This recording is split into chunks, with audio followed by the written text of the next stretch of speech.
Mirëmbrëma të dashur miq të emisionit Mirëqenie, mirë se keni ardhur në program. Jemi si çdo të martë në orën 18:25 këtu në ekranin e Radio Televizionit Shqiptar. Do të flasim sot për ditën ndërkombëtare të tokës, për tokën jo si pronësi, por si një e mirë e përbashkë, shtëpia ku na mbledh të gjithëve. Që nga institucionet deri te aktivistët janë ata që angazhohen që ky mjedis i jon të jetë një mjedis i pastër dhe i mbrojtur, por ne si individ sa ndërgjegjësohemi dhe ndoshta kjo ditë shërben si një reflektim për të kuptuar se si e trajtojmë ne mjedisin. Mjedisi është pasqyra ku ne shohim veten, ndaj në këtë episod do të sjellim dy këndvështrime të ndryshme, jo vetëm aktivist, por edhe zë qeveritar. Intervistën e parë e kanë zhvilluar në terren me zëvendës ministrin e mjedisit Sofian Njaupaj. Ju ftoj që ta ndjekim bashkë.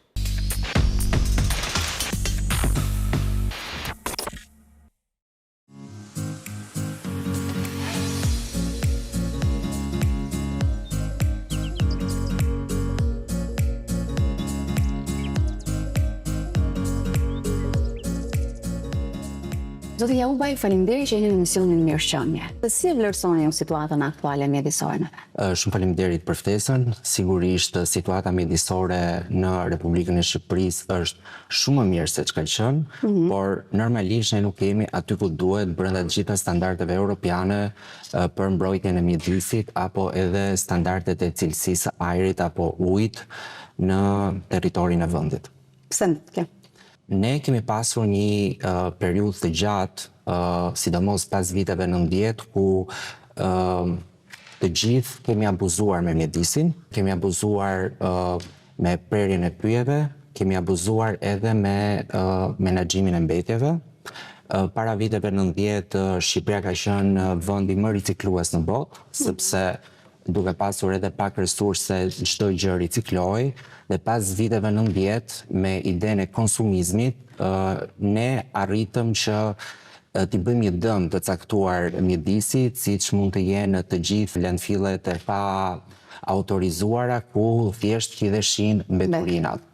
Më pas, ka qenë edhe një arsye që mjedisi nuk ka qenë fokus gjatë 30 viteve të fundit, një fokus parsor duke pasur gjithë problematikat që Shqipëria ka kaluar pas viteve 90, aktualisht me një fokus global që ka ndotja e mjedisit dhe ndryshimet klimatike, sigurisht edhe Shqipëria po merr hapat konkret në mënyrë që ta përmirësojmë situatën tonë mjedisore. Pra fatmirësisht është rikthyer vëmendja. Absolutisht po. Zonat që kemi më problematike? Atëherë, nëse do të flasim për cilësinë e ajrit, Shqipëria si vend është shumë herë më mirë se sa gjithë vendet e Ballkanit, për arsye se Se Ballkanit? Se Ballkanit perëndimor, ose më saktë vendet ish jugoslave. Kjo është për shkak se energjia jonë elektrike prodhohet nga resurse të rinovueshme. Ndërkohë, pra ne nuk përdorim qymyr për energjinë elektrike, i cili është edhe shkaku kryesor i ndotjes së ajrit. Por ne kemi një problematik, sidomos me qytetet e mëdha, siç është Tirana, Durrësi dhe Elbasani, për shkak të transportit. Pra, trafiku dhe makinat janë shkaku kryesor i ndotjes së ajrit. Kjo edhe nëpërmjet një raporti të fundit që Ministria e Mjedisit kreu së bashku me OECD-n, u cilësua se transporti ishte pak a shumë problematika kryesore e ndotjes së ajrit. Ndërsa për sa i përket ndotjes së tokës, një problematik ka të bëjë me faktin që ndotja e një pjesë të lumenjve të Shqipërisë sjell edhe një ndotje të tokës, kryesisht tokës bujqësore që janë afër këtyre lumenjve. Pra këto janë dy problematika kryesore që ne po hasim në lidhje me ndotjen mjedisore në Shqipëri. Pra kemi dhe ndotje lumenjsh. Po, kemi dhe ndotje lumenjsh në disa lumenj të cilët nuk janë, si të thuash, zona të mbrojtura, apo lumenj të cilët kalojnë afër qyteteve të mëdha. Kjo për disa arsye. Kjo është arsyeja kryesore ka të bëjë me faktin që jo të gjitha qytetet i kanë të gjithë instalimet e duhura për menaxhimin e ujrave të ndotur. Pra ka nevojë për infrastrukturë? Për infrastrukturë. Nga ana tjetër, ne kemi pasur edhe një problematik e cila lidhet ngushtësisht me ndotjen nëpërmjet plastikës në lumej, të cilët sjellin edhe një ndotje të detit, sepse normalisht të gjitha këto mbeturina përfundojnë nëpër deltat e lumejve që ndosin pa diskutime dhe detin. Ndërkohë ne jemi para një sezoni Turistik, po. Turistik. Sa jemi përgatitur ne për këtë sezon? Janë marrë një sër masash konkrete, e para ka të bëjë me faktin që nga viti 2022 Ministria është duke ndihmuar me pastrimin e plazheve të gjitha bashkitë bregdetare, pra duke dyfishuar nëpërmjet operatorëve të pastrimit të plazheve si dhe zonave pedonale. Pra nëse bashkia nëpërmjet kontratave të caktuara me operator apo nëpërmjet institucioneve publike pastron 3 ose 4 herë në ditë zonat e plazheve, operatori i kontraktuar nga Ministria e Turizmit e dyfishon këtë, pra shkon në 8 herë gjatë sezonit turistik pastrimi i këtyre plazheve. Elementi i dytë ka të bëjë me të gjithë fushatat sensibilizuese që ne po marrim aktualisht përpara, si të thuash pastrimi vullnetar që i bëhet disa zonave të caktuara siç është pylli i sodës në Vlorë, sepse për shkak edhe të traditës piknikut që kryhet në pyllin e sodës për pushusit, një pjesë e mbeturinave qëndrojnë pra nuk largohen, kështu që ne bëjmë edhe këtë pastrim. Një risi që është këtë vit ka të bëjë me faktin që tashmë bashkit do t'jenë gjithashtu edhe në shërbim të dhënies së stacioneve të plazhit apo shezlloneve, siç quhet, të gjithë pushuesve. Kjo sjell që bashkitë janë përgjegjëse edhe për mirë menaxhimin mjedisor dhe pastrimit të këtyre plazheve. Kush është një nga bashkitë që e kryen më së miri? Është Bashkia Lezhë. Bashkia Lezhë ka një mirë menaxhim fantastik të elementit mjedisor, kjo edhe për shkak se vetë bashkia ka ngritur një lloj task force së bashku me bizneset. Pra, si të thuash, kemi deadline të caktuara se kur bizneset duhet të nxjerrin mbetjet në mënyrë që makina e transportit t'i marrë direkt sepse kalon atë periudhë kohe. Por gjithashtu edhe pastrimi i vijës bregdetare të Shëngjinit, i cili është shumë më mirë se sa disa zona të tjera të plazheve kryesisht ranore. Po për Durrësin Kavajën si jemi si vjet për cilësinë e ujit, për pastrimin e vijës bregdetare? Po, normalisht të gjitha investimet që janë kryer kanë sjellë një përmirësim të cilësisë ujit ose të ujrave larës në Republikën e Shqipërisë. Kjo edhe e konfirmuar nga Agjencia Europiane e Mjedisit nëpërmjet analizave të caktuara. Durrësi dhe Kavaja ka një specifik të veçantë për shkak se zhvillojnë atë që quhet sezoni turistik i resorteve. Normalisht janë edhe, si të thuash, 2 qytete të cilat mbajnë edhe numrin më të lartë të turistëve. Janë marrë të gjitha masat, duke nisur që nga Gjiri i Lalzit e duke vazhduar deri poshtë në Spillë, në mënyrë që gjithë vija bregdetare të jetë e pastër. Por nga ana tjetër, të dyja bashkitë janë duke punuar me operatorët turistik, kryesisht hotelet e mëdha, sepse çfarë ndodh? Nëse ne nuk kemi një mirë menaxhim edhe të orareve të menaxhimit të mbetjeve, një resort i madh momenti që nxjerr mbetjet bllokon totalisht menaxhimin nga operatori i mbledhjes së mbeturinave. Kjo është duke ndodhur në mënyrë periodike dhe rigoroze dhe besoj se këtë vit ne do kemi një sezon turistik shumë herë më të mirë edhe sa i vitit kaluar për shkak të në elementin mjedisor të tij. Nga ana tjetër flasim pak për zhvillimin ekonomik, që supozon ndërtime, por paralelisht kemi edhe zonat e gjelbra. Atëherë, këto shkojnë të dyja bashkë. Kjo është edhe arsyeja pse ne kemi Ministrinë edhe të Turizmit edhe të Mjedisit bashkë në një çatit. Për të balancuar kërkesën për zhvillim me mbrojtjen mjedisore. Pavarësisht se ne kemi një bum të zhvillimit turistik që ka sjell edhe një ndërtim më të madh, sidomos të kapaciteteve pritëse, dhe mund ta themi që ne sot akoma nuk jemi në nivelin e duhur për sa i përket shtretërve që ne na duhet për numrin e turistëve që parashikohet që ne të mikpresim këtë vit edhe në vitet në vijim. Ministria ecën paralelisht me zgjerimin e rrjetit të zonave të mbrojtura. Në vitin 2023 ne bëm disa shpallje të zonave të mbrojtura duke çuar përqindjen e territorit total të zonave të mbrojtura 22%, 22.5% të gjithë territorit Republikës Shqipërisë. Pra gati 1/5 e gjithë territorit është territor zonë mbrojtur dhe këtu flasim për 12 parqe kombëtare, një numër shumë më i lartë se gjithë vendet e rajonit, ku mund të rendisim çdo vend mund të ketë 2-3 parqe kombëtare, ne kemi 12. Pra kjo ecën paralelisht, ne kemi edhe zhvillim, kemi edhe mbrojtje. Kjo është parashikuar edhe në strategjinë e fundit kombëtare të turizmit, ku vendi është ndarë në 6 rajone dhe janë të përcaktuara rajonet kur ne do kemi një zhvillim të turizmit në elementin e ndërtimeve dhe megjithatë ne këtu po flasim duke qenë se ndërtimet janë të reja, ato kanë të gjitha karakteristikat e mbrojtjes mjedisore, duke përfshirë këtu materialet që përdoren, arkitektura e të tjera. Por nga ana tjetër kemi edhe rajone ku parashikohet të zhvillohen ato që quhen ekoturizme, agroturizme, pra një turizëm më i qëndrueshëm edhe më miqësor me mjedisin. Që flasim për në cila zona, në jug në përgjithësi? Atëherë, kryesisht zona bregdetare parashikohet të jetë një zonë e zhvillimit ekonomik të lartë turistik. Ne sot që flasim turizmi është sektori i dytë më i rëndësishëm i ekonomisë shqiptare me një GDP, me një përqindje të GDP-s rreth 24%, ndërkohë zonat të caktuara siç mund të jenë zonat e brendshme të territorit të Republikës, nëse do flasim për zonat e Alpeve, nëse do flasim për rajonin juglindor, ka një qasje më drejt ekoturizmit, agroturizmit, por edhe zhvillimit të qëndrueshëm. Pra zona e Gjirokastër, zona e Korçës, zona e Dibrës e sipër. Ndërkohë flasim edhe për zonat të cilat dashur pa dashur është një problem global, ngroja globale apo ndryshimet klimatike kanë sjellë edhe ato ndryshimet në bujqësi. Po. A keni ju këtë si problem, është referuar, po merren masa?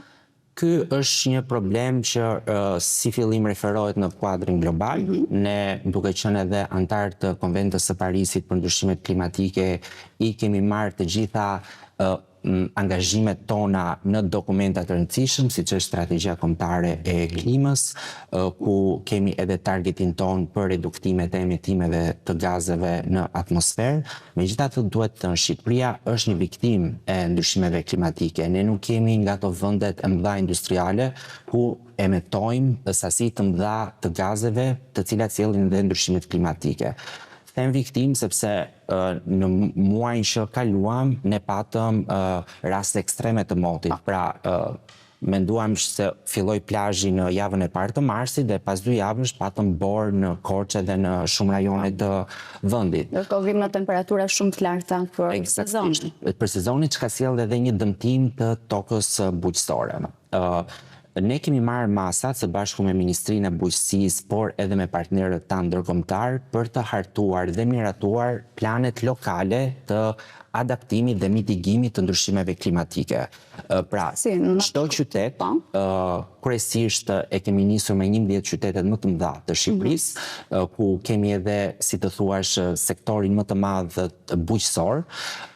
Planet lidhen ngushtësisht me masa që duhet të marrin bashkitë, por edhe institucione ndërkombëtare, dhe ne këtu flasim edhe për kredi që kemi marrë me Bankën Botërore, si për shembull të gjitha kanalizimet e tokave bujqësore, të tilla që sado ndryshimet klimatike ekstreme të motit të jenë, një lloj parapërgatitje apo edhe mitigimi të efekteve të ndryshimeve klimatike. E rëndësishme është që me miratimin e këtyre planeve, bashkitë të cilat janë edhe zbatuesit kryesor të investimeve lokale, kanë mundësi nëpërmjet projekteve apo kërkesave në buxhetin e shtetit për fonde në mënyrë që t'i zbatojnë këto masa.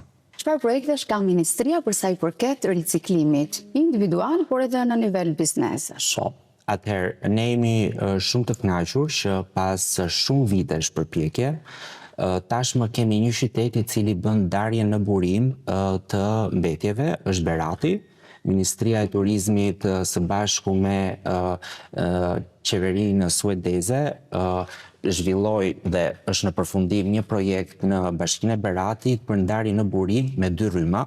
nuk kemi akoma të 4, por është një hap konkret. Pra ndarja me 2 rryma po ndodh kryesisht në 4 lagje kryesore të Beratit dhe po ecën mjaft mirë si projekt, por ne nuk mundet të vazhdojmë më me projekte pilote. Pra Shqipëria ka 30 vite që është një projekt pilot. Eksperimenton. Ne jemi angazhuar me 2 projekte të mëdha, me Bashkimin Evropian dhe Qeverinë Gjermane, për të ndryshuar totalisht sistemin e menaxhimit në 7 zona të menaxhimit të mbetjeve në Shqipëri, për të shkuar në atë që quhet ekonomia qarkulluese. Projekte në Gjirokastër, në Kukës, në Durrës, në Lushnjë, në Fier dhe në zonën e Shkodrës, do të bëjnë të gjithë infrastrukturën e nevojshme në mënyrë që ne të rrisim përqindjen e riciklimit. Por në momentin që ne nuk kemi një ndërgjegjësim, patjetër që këto investime nuk funksionojnë siç duhet të jenë. Ne punojmë fort me ndërgjegjësimin, por ka akoma punë për të bërë. Për ata qytetarë që janë skeptik në fakt, edhe mbi gjithçka ne çfarë thamë deri tani, cila do të ishte ajo që ju do t'i thoshit? Si fillim, gjithçka nis nga shembulli personal. Unë sugjeroj që siç kemi bërë edhe më përpara të marrim një trajse për të shkuar në supermarket dhe të mos përdorim tërkohës qese plastike. Nga ana tjetër, unë do vlerësoja që të gjithë ne mbeturinat, qoftë edhe një letër të vogël, t'i hidhnim tek vendi ku duhet. Ndërkohë, mungojnë koshat, është histori më vete pastaj ajo. Po, por nëse shohim kryesisht video qoftë edhe nga rrjetet sociale të situatave të caktuara, kryesisht kemi të bëjmë me një mosdëshirë për të ndjekur rregullin dhe të shkuar tek koshi, por një fluturimi, një shishe nga makina ose një hedhje një letre në trotuar. Dhe kryesisht, nëse ne kemi problematika të caktuar me mbeturinat në qytete, ndodh për shkak të sjelljes jo korrekte të qytetarëve me mjedisin. Ju mendoni që duhet të ketë programe në shkolla për edukimin mësimor për mjedisin? Po kryhen. Bashkia e Tiranës ka nisur një program tërësor në shkolla dhe ne gjykojmë që duke nisur nga shkolla dhe nga fëmijët, ne mund të edukojmë edhe prindrit. Është më lehtë që ti të edukosh një fëmijë se sa një të rritur, por nëse një fëmijë thot prindit mos e hidh letrën, ai nuk do hedhi. Kështu që ne po e nisim gjithë të program ndërgjegjësimi nga fëmijët në mënyrë që të targetojmë edhe të rriturit.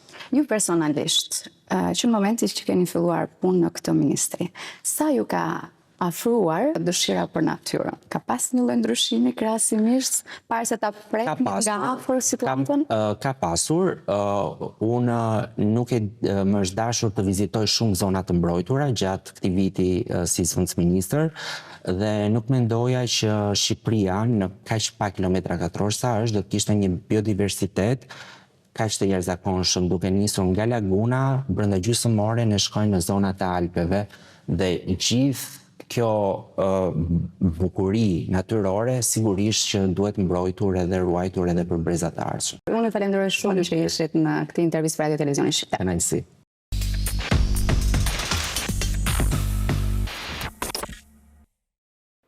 Por mjedisin nuk mbrohet vetëm përmes politikave, ai ka nevojë për të gjithë ne, për ndërgjegjësimin, për ngritur zërin, jo vetëm shoqëria civile, aktivistët apo ambientalistët, por të gjithë qytetarët që sadopak me punën dhe vullnetin e tyre mund të sjellin një mirëqenie edhe mjedisore. Në këtë intervistë të dytë kam ambientalistin Lavdosh Ferunin, unë ju ftoj që ta ndjekim bashkë.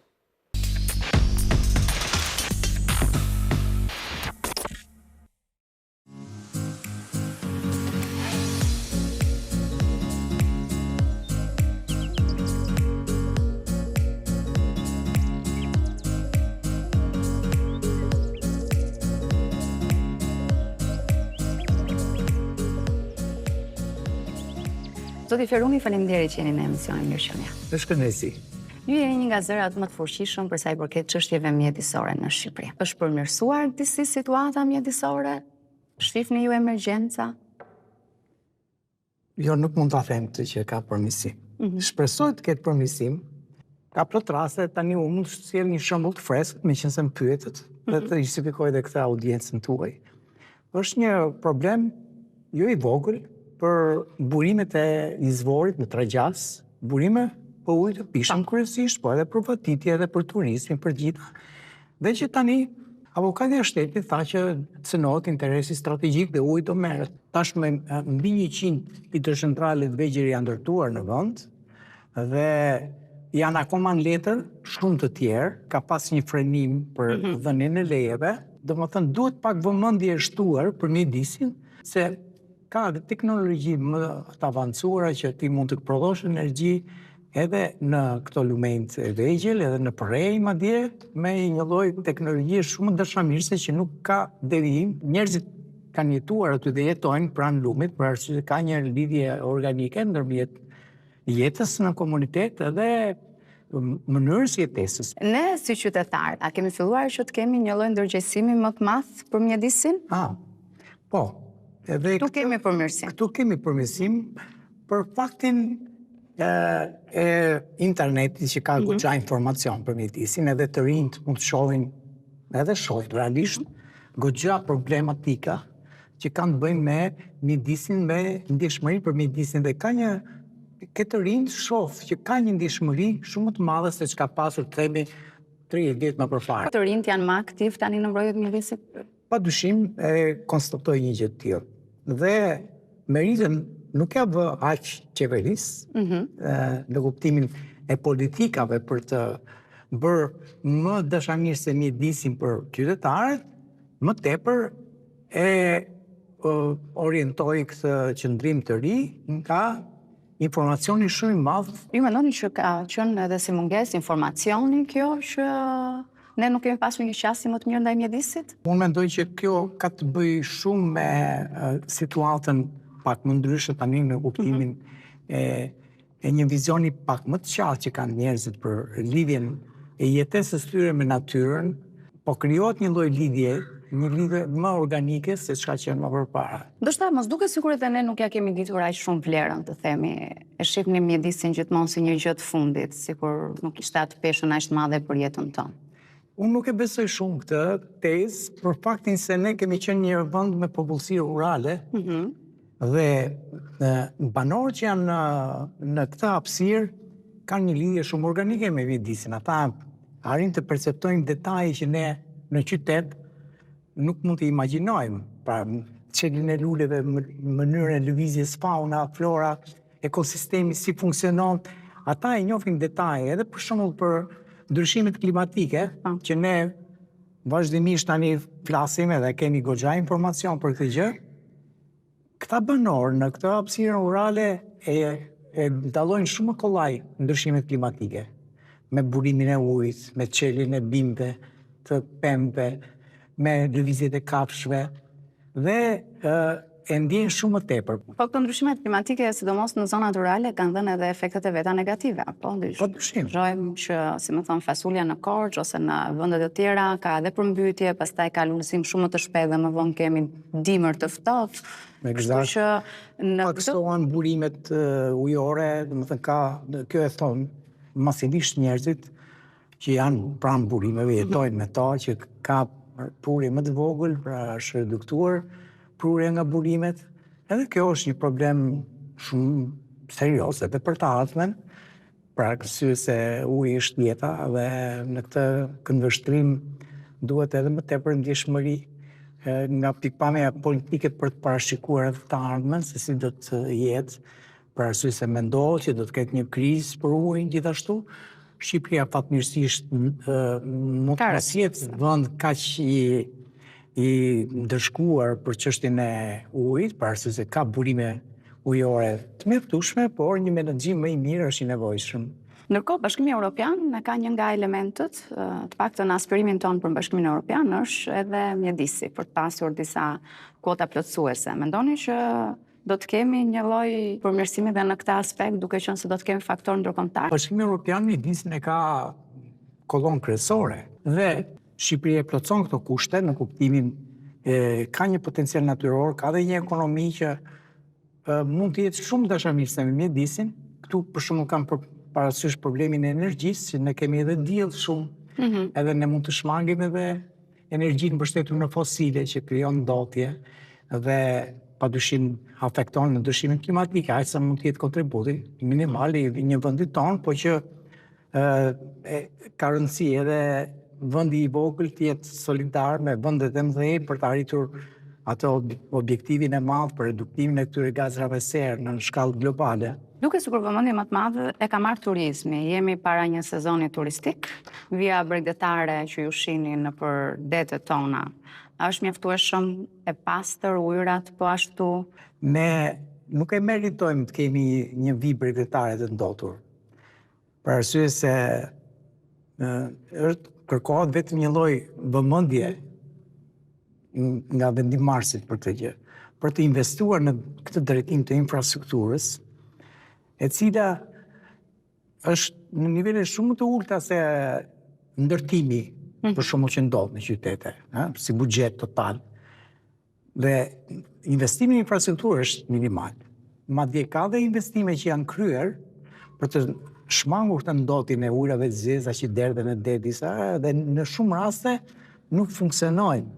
Për arsye edhe të kursimit të energjisë, të kompanive, gjëra nuk mund të argumentohen, nuk mund të arsyetohen si të pranueshme, për faktin se ky është një aset i jashtëzakonshëm që ne kemi. Dhe nëse ne do ta menaxhonim më mirë, do të kishim një vlerë të shtuar edhe në pikpamjet e ekonomisë. A kemi më shumë ndërtime domethënë se sa zonat e gjelbura? Padyshim po. Padyshim Nuk po ruhet ky ekuilibri? Ky ekuilibër po dëmtohet rënd. Ne të paktën zonën bregdetare duhet totalisht ta mbrojmë me fanatizëm. Pra, kjo është dhe ligjore. Vija bregdetare nuk duhet cënuar, ti nuk mund të shkosh në këto shëmbirë në mënyrë masive. Ti mund të bësh një gjë shumë më të lehtë, më komode, që njerëzit të shkojnë dhe të vinë, po jo që të ndërtosh masive. Kemi rastin e Durrësit, për shembull, me godina të jashtëzakonshme, me beton të jashtëzakonshëm në gjithë. Dhe tani ne po bëjmë gjën tjetër që nuk është normale, natyrale, po duam t'i marrim hapësirë detit duke shtuar rër, duke zgjeruar plazhin. Domethënë, ti të zgjerim ta bësh duke marrë diku tjetër, duke bërë një dëm diku tjetër që të zgjerosh të hapësirën e plazhit, se për arsye se ti ke avancuar shumë ndërtime në vitin e parë, që nuk lejohet. Këto janë disa veprime që e dëmtojnë mjedisin dhe janë në kundërshtim me filozofinë e një zhvillimi të qëndrueshëm. Dhe duhet pas parasysh dhe një gjë që ne jemi një vend që e kemi dhe në kushtetutë zhvillimin e qëndrueshëm. Unë mbaj mend që në 98-ën kur është miratuar kushtetuta, kam bërë një kërkim atëherë dhe vetëm Zvicra e kishte këtë koncept të zhvillimit të qëndrueshëm dhe ne e injektuam, edhe madje kemi bërë një lobim në parlament në atë kohë, në 98-ën, dhe u fut koncepti i zhvillimit të qëndrueshëm. Pra, nuk duhet në një sforcë shumë e madhe se ekosistemi, natyra në Shqipëri, me këtë bregdet, me këtë vijë bregdetar, me këtë ekosistem të ndërtuar në mënyrë perfekte të zonave malore, me zonat kodrinore, me zonat fushore, e domosdoshme që ne ta përqafojmë këtë lloj zhvillimi të qëndrueshëm, edhe kjo do të ishte në të mirë të gjithë shqiptarëve dhe padyshim edhe të ardhmes. Ndërkohë kemi pak edhe riciklimin para se të përfundojmë. Ndarja e mbeturinave dhe riciklimi apo funksionon ashtu siç thuhet? Çështja e menaxhimit të mbetjeve është një dështim në Shqipëri. Realisht u bë një tentativë në vitin 2015 edhe këtu nga Bashkia e Tiranës për të ndarë mbetjet në burim. Kjo është kryesorja, ndarja e mbetjeve në burim. Kjo u nis dhe u la për gjysmë, nuk ndodhi. Pastaj u kalua ke ideja e incineratorëve që u provua që është një dështim. Dhe esenciale është që ti rikthehemi riciklimit. Pra, duhet një sforco, duhet një lloj investimi, një lloj mentaliteti për të kthyer mbrapshtë riciklimi që është edhe në ligj, edhe në hierarkinë e menaxhimit të mbetjeve, edhe në Bashkimin Evropian, ku duhet të hyjmë. Dhe këtu ne akoma nuk po hyjmë, nuk po guxojmë që të hyjmë, dhe nuk mund të ishte suksesshme në një vend të vogël, me një terren shumë të thyer, që të funksiononte çështja e incinerimit. Për arsye të vetë territorit shumë malor që ka Shqipëria, nuk mundet ti të marrësh për shembull nga Tropoja, thoshte një GTZ-s, një gjerman atë kohë, kur diskutohej kjo, të marrësh brokoli nga Tropoja, ta sjellësh ta djegësh në Tiranë. Ishte siç thotë një politikan i maggjorancës, ishte një lloj eksperimenti. Faleminderit shumë që ishit në emision. Unë ju falenderoj për këtë emision interesant.